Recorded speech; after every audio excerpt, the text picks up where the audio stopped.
কর্মফল কি, এটি আমাদেরকে কিভাবে প্রভাবিত করে, তো চলুন আজকে জেনে নিই সবটা। জয় শ্রী গুরু, জয় শ্রীকৃষ্ণ, রাধে রাধে, জয় ভোলেনাথ, জয় মা তারা।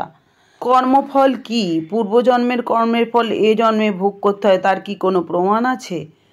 তো আজকে আমি কর্মফল নিয়েই আলোচনা করব। তো বন্ধুরা আমার সাথে থাকুন, খুবই ভালো লাগবে ভিডিওটা, কারণ এই ভিডিওটার মধ্যে আমরা অনেক কিছু জানতে পারবো, অজানা অনেক তথ্য জানবো।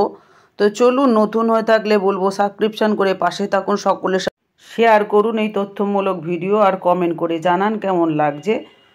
আপনি ভাবছেন কর্মফল কি এবং এটি কিভাবে আমাদের জীবনকে প্রভাবিত করে। তো কর্ম হলো একটি সংজ্ঞা, একটি ধারণা, বিশেষ করে হিন্দু এবং বৌদ্ধ ধর্মে সাধারণ উক্তি, যা চারিদিক যায় তা আসে, এবং আপনি যা বপন করেন তাই আপনি কাটান। কর্ম কিভাবে কাজ করে তার একটা সুন্দর উদাহরণ আপনাদের সামনে বলছি। হিন্দু ধর্মে কর্মকে একজন ব্যক্তির মানসিক বা শারীরিক ক্রিয়া এবং সেই ক্রিয়া পরবর্তী পরিণতির মধ্যে সম্পর্ক হিসাবে চিহ্নিত করে। এটি একজন ব্যক্তির বর্তমান এবং পূর্ববর্তী জীবনে তার সমস্ত কর্মের পরিণতি এবং সেই সাথে নৈতিকতার কারণ এবং প্রভাবের শৃঙ্খলাকেও নির্দেশ করে।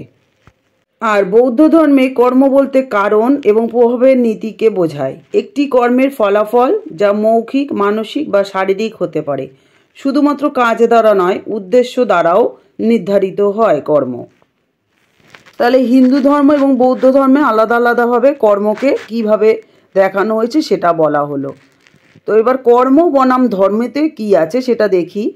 হিন্দু ধর্ম ও দর্শনে সাধারণত ধর্ম মানে হচ্ছে নৈতিকতা, আর এটি এই বিশ্বাসের উপর ভিত্তি করেই যে নিয়ম, আদেশ এবং রীতিনীতি জীবন এবং মহাবিশ্বের সাথে কাজ করে। এই অন্যভাবেও বলা যায়, এই আদেশ বহাল রাখার জন্য উপযুক্ত আচরণ করা মানুষের জন্য কর্তব্য হয়। ধর্ম হলো একটি উচ্চতর উদ্দেশ্য। বিশ্বাস করা হয় অন্যদের প্রতি সহানুভূতিশীল এবং সহানুভূতিশীল হওয়া এবং বিশ্বের সমস্ত কিছু সংযুক্ত রয়েছে তা বোঝার বিষয়ও এটা। ধর্ম আমাদের ক্রিয়াকলাপ নিয়ন্ত্রণ করার এবং এই ক্রিয়াকলাপের জন্য দায়িত্ব নেওয়া এবং যা সঠিক তার উপর ভিত্তি করে পছন্দ করার ক্ষমতাকেও বিশ্বাস করে। অন্যদিকে কর্ম হলো একটি বিশ্বাস যে আপনার ক্রিয়াকলাপ এবং পছন্দগুলি আপনার জীবন এবং পরবর্তী জীবন গঠন করতে পারে, কারণ আপনি যা করেন তা ভালো বা খারাপ পরিণতির দিকে নিয়ে যেতে পারে।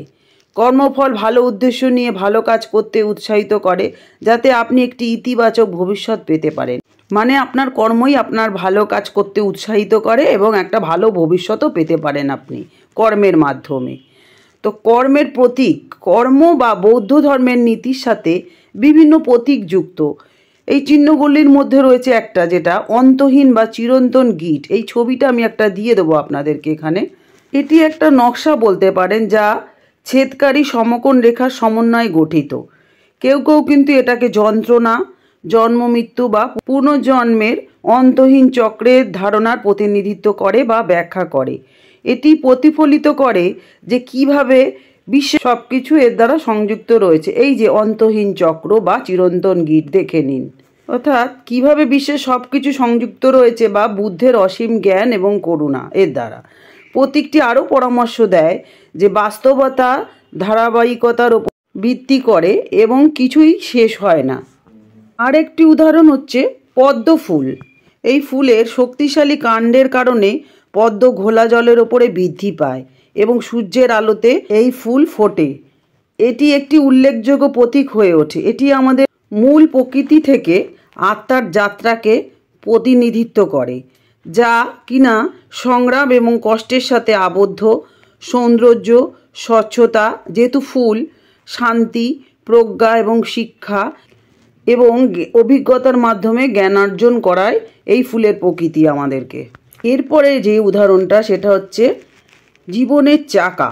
এই প্রতীকটি একটি প্রাণী দ্বারা একটি চাকা ঘুরিয়ে দেখায় এবং এতে বৌদ্ধ ধারণা এবং শিক্ষার প্রতিনিধিত্বকারী অনেকগুলো প্রতীক রয়েছে। চাকাটির কেন্দ্রে একটি রিং আছে, অর্থাৎ মাঝখানে, সেটা হচ্ছে কর্মের প্রতীক। বাম দিকে পরিসংখ্যানগুলি তাদের ভালো কাজের কারণে আরও ভালো জায়গায় চলে যায়, আর যখন ডান দিকে তখন পরিসংখ্যানগুলি তাদের খারাপ বা অজ্ঞতাপূর্ণ কাজের কারণে আরও খারাপ জায়গায় চলে যায়। এইভাবেই চাকাকে প্রতীক হিসাবে দেখানো হয়েছে।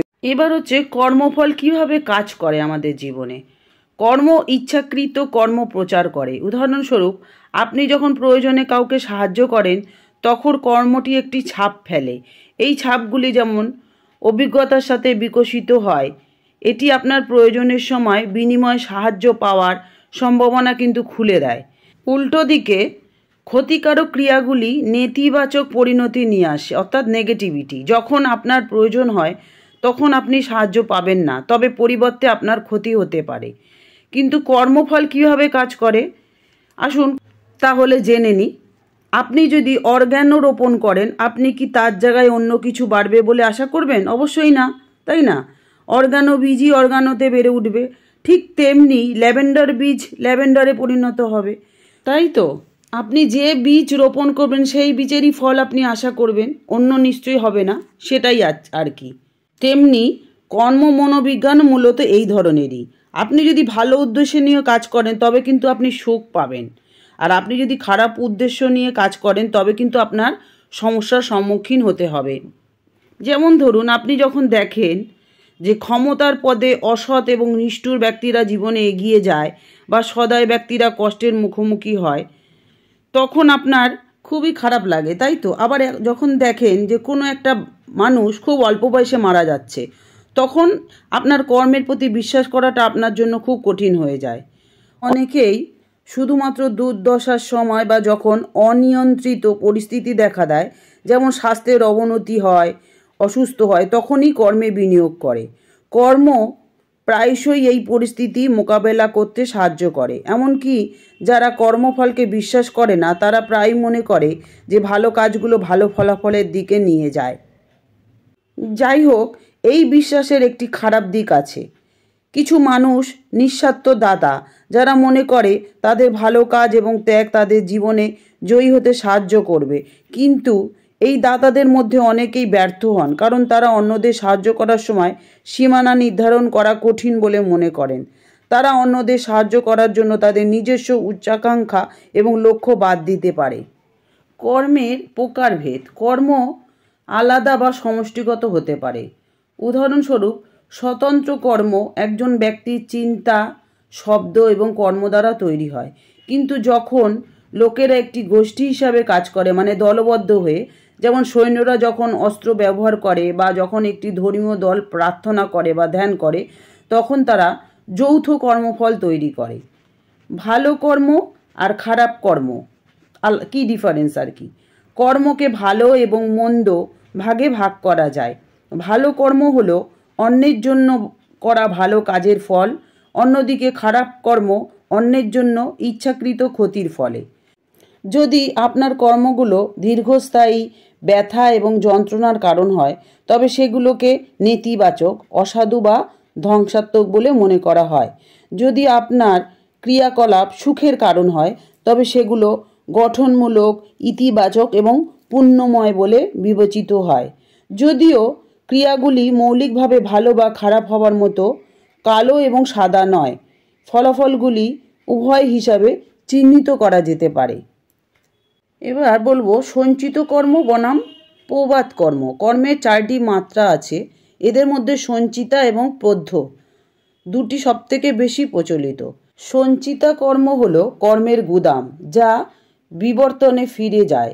এটা বিশ্বাস করা হয় যে লোকেরা যখন তাদের চোখ বন্ধ করে এবং সচেতন হয়, তখন তারা মহাবিশ্বের প্রকৃতিকে জানতে পারে, কারণ তাদের কাছে তথ্যের গুদাম রয়েছে। বা সঞ্চিতা কর্ম এটাই। এই গুদামের মাধ্যমে আপনি এককোষী প্রাণী এবং নির্জীব পদার্থ থেকে জ্ঞান অর্জন করতে পারেন, যা সৃষ্টির একেবারেই শুরু থেকে শুরু হয়েছে। প্রবাদ কর্ম হলো আপনার বর্তমান জীবদ্দশায় আপনাকে দেওয়া তথ্য। এই তথ্যগুলো প্রায়শই শুধুমাত্র আপনি যা পরিচালনা করতে পারেন তার মধ্যে সীমাবদ্ধ থাকে। আপনি যদি আপনার অতীত জীবনের সহ আপনার সমস্ত কর্মের স্মৃতি গ্রহণ করেন, তবে আপনি সেগুলো পরিচালনা করতে অক্ষম হবেন এবং এমনকি মারাও যেতে পারেন। বেশ কিছু মানুষ কিন্তু ইতিমধ্যেই তাদের বর্তমান অস্তিত্বের স্মৃতিতে আচ্ছন্ন। এখানেই প্রবাদ কর্মের খেলা আসে। কর্ম কিন্তু হস্তান্তরযোগ্য নয়, অর্থাৎ আপনি আপনার নিজের কর্মে অভিজ্ঞতার জন্য দায়ী। অন্য কেউ আপনার জন্য আপনার কর্মফল অনুভব করতে পারে না, বা তারা আপনার জন্য এটি অপসারণও করতে পারে না।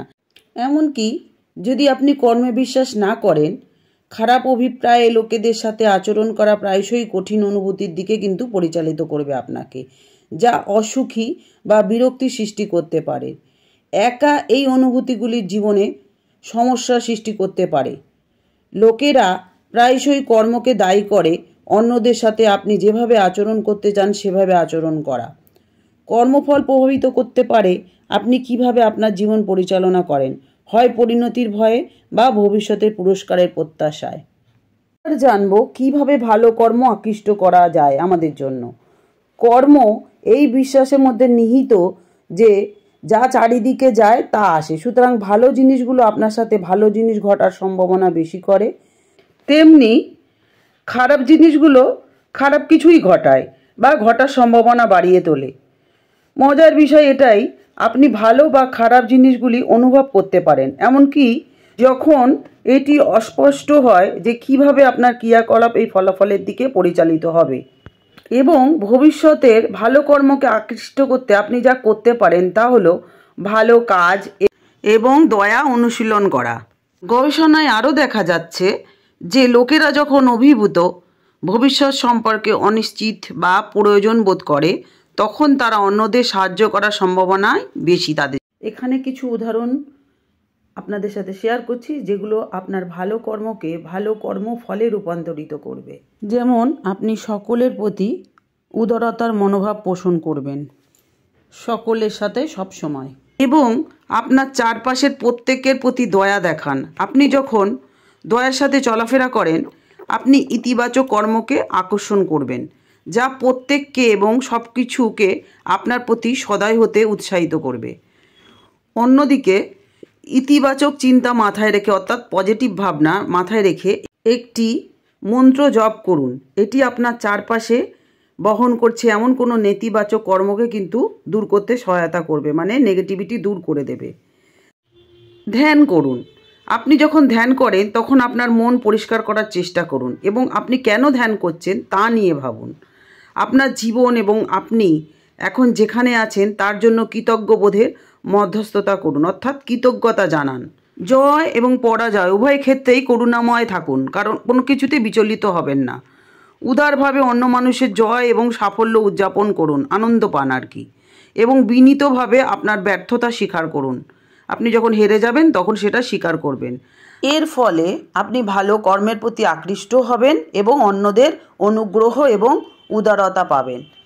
আর আরেকটা কাজ যেটা খুব মহান কাজ, সেটা হচ্ছে দাতব্য দান করুন। অর্থাৎ দান করা আপনার জন্য ভালো কর্মকে আকৃষ্ট করতে সাহায্য করে, কারণ এটি আপনার প্রয়োজনের সময় অন্যদের কাছ থেকে উদারতা নিয়ে আসে।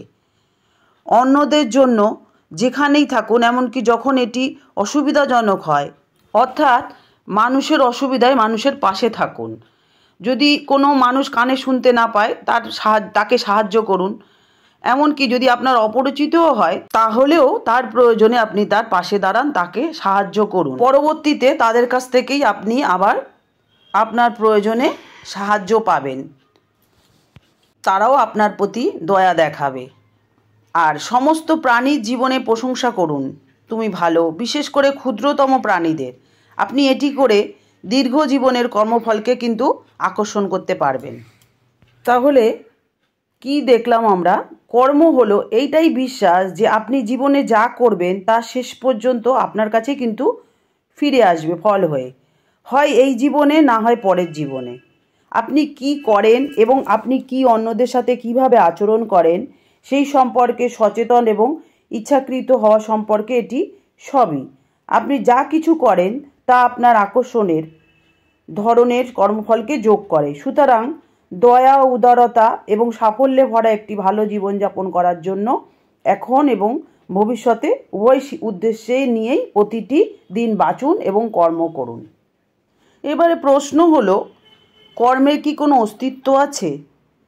না, এটা প্রমাণিত হয়নি যে কর্মের কোনো অস্তিত্ব আছে, কিন্তু আপনি যদি কর্মে বিশ্বাস করেন এবং অন্যদের সাথে দয়া, সমবেদনা এবং উদারতার সাথে আচরণ করেন, তাহলে কিন্তু আপনি সম্ভবত তাদের কাছ থেকেও এটা ফেরত পেতে পারেন। তাহলে কর্মফল হলো আপনার করা সমস্ত ভালো মন্দ কর্মের প্রাপ্তি। আর আমরা তো ছোটোবেলা থেকে এটাই শুনে আসছি যে যখন কোনো মানুষ কোনো অশান্তি বা কষ্টের সম্মুখীন হয়, তখন তার মুখ থেকে কষ্টের থেকেই বেরিয়ে আসে যে জানি না কোন কর্মের ফলে এই কষ্ট পাচ্ছি। তাই তো আমরা বলে থাকি এরকম। ছোট্ট করে বলতে কর্মফল হলো মানুষের ক্রিয়া এবং পরিণতির মধ্যে কারণ এবং প্রভাবকে বোঝায়, সাধারণত মৃত্যু এবং পুনর্জন্মের চক্রে। তো বন্ধুরা, আজকে আমি অনেকটা কর্মফল নিয়ে আলোচনা করলাম। আপনাদের এই ভিডিওটা কেমন লাগলো আমাকে অবশ্যই কিন্তু কমেন্ট করে জানাবেন। যদি ভিডিওটা ভালো লাগে বা প্রয়োজন মনে হয়, সকলের সাথে অবশ্যই শেয়ার করবেন এই তথ্যমূলক ভিডিওটি। আর বলবো, এতক্ষণ আমার কথাগুলো শোনার জন্য, আমার সাথে থাকার জন্য আপনাদেরকে অনেক অনেক ধন্যবাদ। সবাই খুব সুস্থ থাকুন, ভালো থাকুন, আনন্দে থাকুন। জয় ভোলেনাথ, জয় তারা মা, জয় বজরংবলী। সকলকে ভালো রেখো, সুস্থ রেখো, আনন্দ রেখো। হে কৃষ্ণ করুণা সিন্ধু দীনবন্ধু জগৎপতে গোপীশা গোপিকাকান্ত রাধাকান্ত নমস্তুতে। আজকে আসি, আবার দেখা হচ্ছে নতুন আর একটা ভিডিও নিয়ে। বন্ধুরা খুব ভালো থাকবেন। টাটা।